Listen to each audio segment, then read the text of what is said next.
Hello, everyone. Thank you for being here and for following this lecture. This lecture will be about an important topic, which is the 3D and 4D ultrasound of the pelvic floor, of the female pelvic floor, state-of-the-art and future perspectives. I'm sure that most of you are working or have worked in obstetrics. And as you expect, having a normal vaginal delivery is considered by most obstetricians and most women also as the ultimate success. What about what women want? Do women want only normal vaginal delivery, or do they want something beyond that? Actually, in this very interesting article published by Caldwell Hall, they try to define what do women want from delivery, and they hypothesized that women do want an atraumatic vaginal delivery, and they try to define what is an atraumatic vaginal delivery. And what they defined as the first model of what is a traumatic delivery is a vaginal delivery without using an instrument, without having an obstetrical anal sphincter injury, and without having an evidence of levator ani avulsion or ultrasound defect of the anal sphincter. The second model added also in the list of what women do not want, having a micro trauma or a ballooning of the levator ani, which is one of the relevant damage of the levator ani muscle. And by applying these two models, it was estimated that only 40% of women would have an atraumatic delivery on the basis of the first model, and 1 every 3 women will have an atraumatic delivery based on the second model. So this means that today, in which 360,000 women will give birth, about 170,000 women will not get what they want. Just to illustrate how important and significant is the pelvic floor damage is on the daily life. Okay, so in the labor ward, what we can identify as a damage is only the superficial damage. So we can see the superficial muscles, the bulbous spongiosus, the transverse perineal muscles, and the ischiocavernosus, the perineal body. All these damages can be identified in the labor ward. Even the deep perineal muscles can be identified in the labor ward. What cannot be identified in the labor ward is the damage of the pelvic diaphragm. The pelvic diaphragm is the muscle and connective tissue forming the pelvic floor, and it is impossible to assess adequately in the labor ward. The levator ani muscle, which is the main muscle forming the pelvic diaphragm, is like a sheet, a curved sheet, which surrounds and supports the pelvic organs, the bladder, the vagina, the uterus, and the rectum. The levator ani muscle is actually a miraculous muscle which stretches significantly during labor. Normally, in any striated muscle, if it dilates, if it stretches more than 30% its length, it will have a significant damage. Miraculously, the levator ani muscle stretches almost 3 times its length during delivery, and most women will not have a permanent damage on the levator ani muscle. What can happen in some women in labor is what is called the levator ani avulsion. This means that the muscle will be detached from its insertion on the pubic rami. This is the main damage that can happen to the levator ani muscle in labor. So in this lecture, we will talk about the clinical relevance of the pelvic floor lesions. We will talk about why a 3D and 4D ultrasound necessary to assess the pelvic floor. We will talk about the technical aspect on how to perform and analyze the 3D ultrasound images, and we will end the lecture by the future perspectives of this technique in our practice. So How often does the levator ani muscle avulsion happen? Actually, almost 20 to 25% of women in their first delivery will have a levator ani avulsion. The risk factors are the increased maternal age, the use of forceps, the prolonged second stage, women who have a small hiatal area of the levator ani muscle at valsalva before delivery are at higher risk.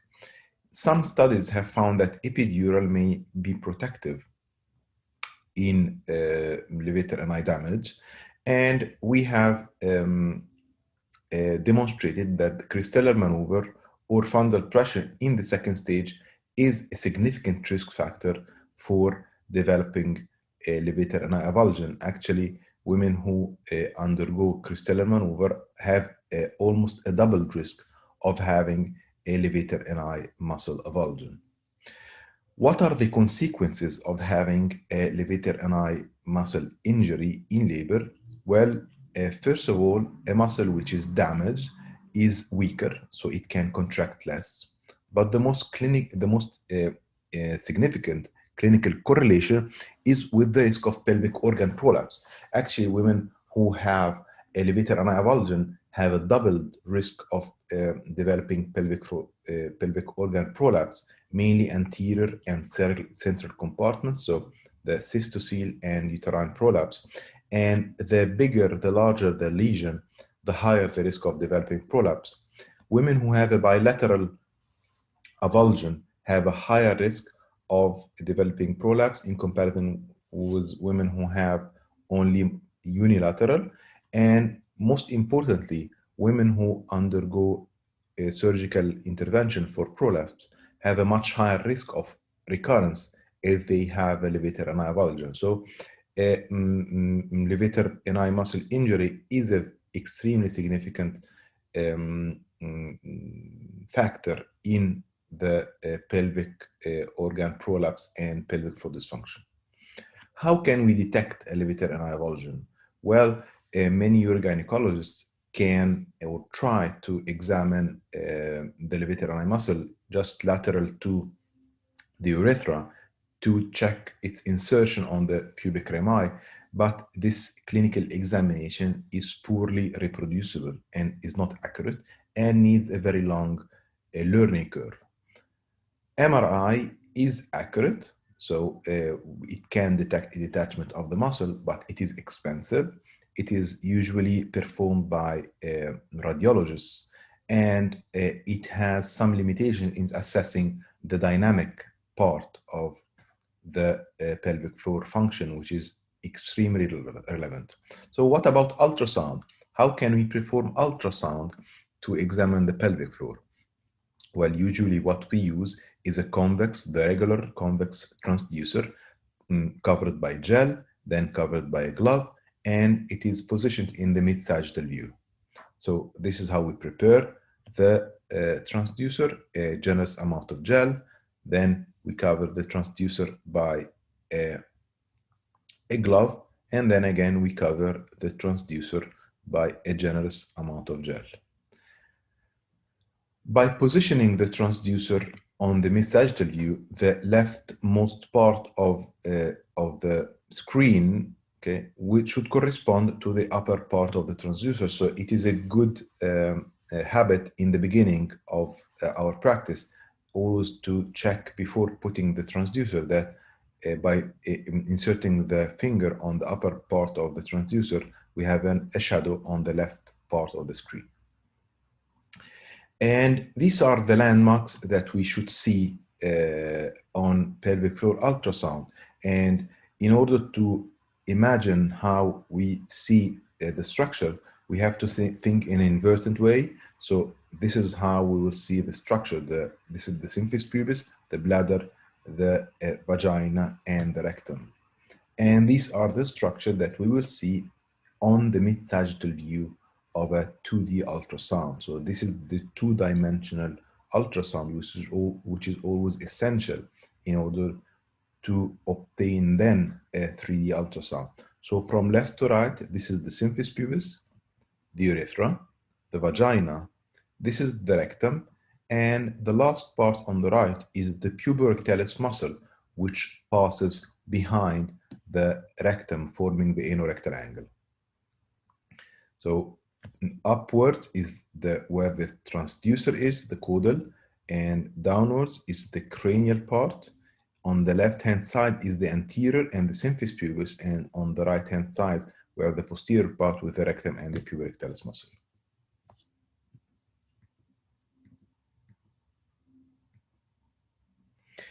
One very important aspect that we can assess by 2D ultrasound, and it does not need very high expertise or very advanced machine, is the contraction and the relaxation of the pelvic floor.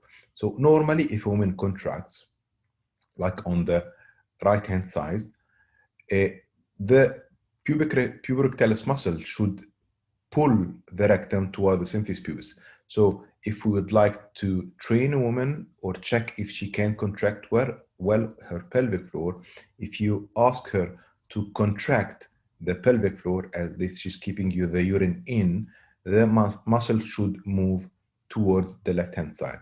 Whereas to check for the pelvic floor relaxation, so you ask the woman to push to do a Valsalva, what happens is that the pelvic organs should move toward the transducer and the levator ani muscle should move to the right. So this is an adequate Valsalva with the pelvic floor relaxation. So on the left-hand side, the pelvic floor muscle contraction, and on the right-hand side, we have the adequate Valsalva maneuver.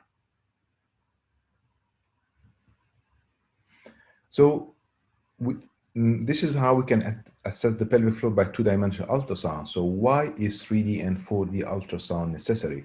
3D is the static volume acquisition of the pelvic floor, whereas the 4D ultrasound is the 3D ultrasound in time. So it's a dynamic 3D ultrasound examination. Why are these necessary to assess the pelvic floor? Well, first of all, the plane of the levator ani muscle is impossible to examine in its entire morphology by only 2D ultrasound, which can only examine the sagittal view. So we have to take a 3D volume. Secondly, the levator ani muscle plane is a thick plane, it's not a thin slice, so it is very difficult to see by 2D ultrasound. And just to make things more difficult, the plane of the levator ani muscle is a curved plane. It's not a flat plane. So by 2D ultrasound, it would have been impossible to examine it. So this is why 3D ultrasound is important and crucial to examine the levator ani muscle. And these are the settings that we have to apply on 3D and 4D ultrasound. We have to apply a maximum volume angle in order to be able to see the whole muscle, and we should apply a high quality, which will give us the best resolution. And I would advise you to always acquire a 4D ultrasound, which are simply a series of 3D ultrasound, both in the dynamic contraction phase and on the relaxation. So there are mainly two important acquisitions on the pelvic floor: the contraction and the relaxation, the contraction and the Valsalva. Once you acquired 3D volume, what plane you should reconstruct is the plane that runs from the lowermost part of the symphysis pubis till the anorectal angle. So this is the plane that you have to reconstruct, which is called the plane of minimal hiatal dimensions. And once you reconstruct it, this is what you'll see. These are the pubic rami, the urethra, the vagina, the rectum, and this area is the levator ani muscle hiatal area. Once you acquire a volume, you should be used to seeing this multiplanar view. So the upper left image is the image of acquisition in 3D, which is the mid-sagittal view. The B plane is the plane perpendicular to the A plane, which is the coronal plane.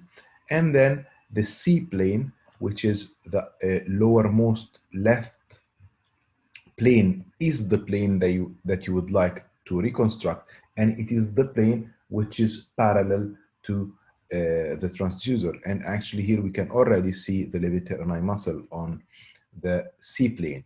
what we should usually do is that the plane of minimal hiatal dimension, which runs from the symphysis pubis till the anorectal angle, which is the most protruding part of the pubirectalis muscle, we should rotate it in order to make it flat. Okay. And this is the reconstruction in a render mode of the levator ani muscle. The setting that we have to put is that the box of the render should include both the symphysis pubis and the anorectal angle. Okay? And then if you, the thickness of the box should be between 1 and 2 centimeters. And we can see in real time on our right hand side that the levator ani muscle is reconstructed with the dynamic aspect. So this is a 4-dimensional ultrasound under levator ani muscle contraction. And this is what happens when a woman pushes adequately. You can see on the 2D part, which is the acquisition plane, that the bladder moves towards the transducer. The pubirectalis muscle goes to the right. And in the 3D reconstruction, with the box between 1 and 2 centimeters, you can see how the levator hiatal area increases significantly if the woman does an adequate Valsalva maneuver. So how can we use ultrasound, 3D ultrasound, to diagnose levator ani damage? Levator ani damage can be of 2 types. The first one is the macrotrauma. Macrotrauma, this means is the avulsion. This means a detachment of the levator ani muscle from its insertion on the pubic rami. And there is another significant damage of the levator ani muscle, which is the microtrauma. Microtrauma means that the muscle loses its tone, and the ultrasound evidence is an overdistension of the hiatal area under Valsalva maneuver. In order to assess the integrity of the levator ani muscle, what we should do, first of all, to assess it under maximum pelvic floor muscle contraction. Secondly, we should use the multislice technique. So with the central image, the plane of the minimal hiatal dimensions, and we should have a distance between each slice of 2.5 millimeters. And in order to assess the muscle, we have to check for the central 3 images, and to be sure that we have done it adequately. In the first image on the left, we should see some space between the pubic rami. On the second image, this space should be closing. And on the last image, this space should be totally closed. So we should not see any space between the pubic rami on the third image. And what we should assess is the central 3 images for pelvic, for levator ani muscle integrity. And this is a perfectly intact muscle. And in case we have a levator ani avulsion, what can be easily identified on the central 3 images is a detachment of the muscle on the our left-hand side, which is the right levator ani muscle. And if we have the detachments on all 3 images, this is called a complete levator ani avulsion, which is the significant damage of the levator ani muscle.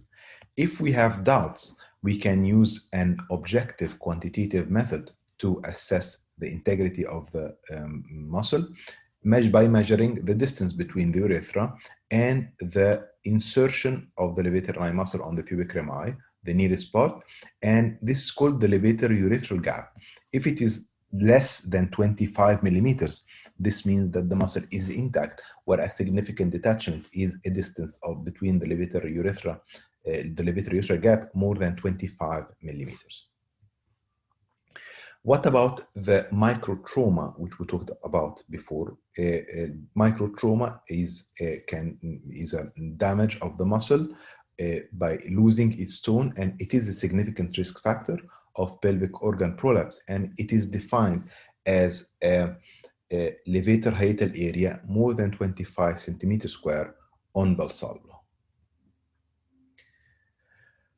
So we have talked about the levator ani muscle integrity and about the ballooning. So the 2 main damages, the macrotrauma and the microtrauma. And there is an important aspect that of the pelvic floor muscle that is worth assessing, which is the adequacy of the Valsalva maneuver and the pelvic floor relaxation. So if the woman relaxes well her pelvic floor while doing the Valsalva, the hiatal area should increase, and the distance between the symphysis pubis and the anorectal angle should increase. Not all women can do an adequate levator ani muscle relaxation, so an adequate Valsalva. In fact, some women, instead of relaxing the pelvic floor when they push, they contract. Okay? And this can be seen on pelvic floor ultrasound as a reduction of the levator hiatal area and a reduction of the distance between the symphysis pubis and the anorectal angle when the woman pushes. Well, how significant is the levator ani coactivation? So levator ani coactivation is quite common in young women. So it's present in almost 25% of young women. What is really interesting is its association with endometriosis and chronic pelvic pain. In fact, we have seen that women with deep infiltrating endometriosis have a very significant high risk of having a levator ani coactivation, which means that they have a hypertonic pelvic floor with an inability to relax appropriately. As you can probably imagine that if a woman does not relax adequately her pelvic floor during labor, this may create some problems. In fact, a pelvic floor relaxation is a crucial part of the woman's pushing efforts during the expulsive phase of labor. So how do we see the pelvic floor in a pregnant woman at term?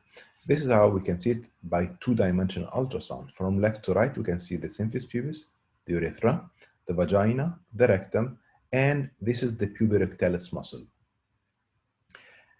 Normally, if woman pushes well, this is what should happen to create space for the expulsion of the fetal head. So an increase in all dimension of the levator hiatus. And this is how we see adequate pushing at term, even before labor in a woman who is doing an adequate Valsalva. So the fetal head is going towards the transducer, and the distance between the symphysis pubis and the anorectal angle is increasing. So this is an adequate Valsalva. On the left-hand side, you can see the appropriate pushing, and look what happens if a woman pushes and has a coactivation. So she's pushing, the fetal head is going towards the transducer, but she's contracting her pelvic floor, clothing the space and the anteroposterior diameter of the levator hiatus. We have examined this phenomenon in women, nulliparous women at term, and indeed we have found that women who coactivate their pelvic floor during Valsalva have a longer second stage of labor. So they tend to push much longer in comparison with women who push adequately. Another important finding that we have demonstrated is that women who coactivate have a less engaged fetal head at term, which is a significant finding. So what can we do to these women in order to help them to push adequately? Actually, there are some promising interventions. One of the main things that we can do is visual feedback and physiotherapy. So try to, by using the ultrasound images, to teach women how to push adequately. And this can be efficient in many women. So we explain to women that if they push adequately, their muscle should move to the right. And if they coactivate, so this is a woman who tried to push, but she was very confused and could not relax her pelvic floor. We explained it to her, but with some patients, we can correct it. And this is a woman who, after the physiotherapy, and when she pushes, she contracts her pelvic floor, and then by using the feedback, she understands that she had done a mistake, and then she relaxes her pelvic floor. So visual feedback can be used to help women to relax their pelvic floor. This is another case of auto-correction of the contraction in women undergoing pushing. So again, they push, she pushes, she understands that she contracts the pelvic floor mistakenly, and then she relaxes it. This is the same woman with a few seconds apart coactivating, and then after the visual feedback, she relaxes the pelvic floor adequately. Gradually, with some patients, many women can benefit from these. There are other very promising applications of ultrasound in the assessment of the pelvic floor. One of the main applications is the application of the artificial intelligence and machine learning. Actually, 2D ultrasound can be used to assess the descent, so the prolapse of organs like the bladder, the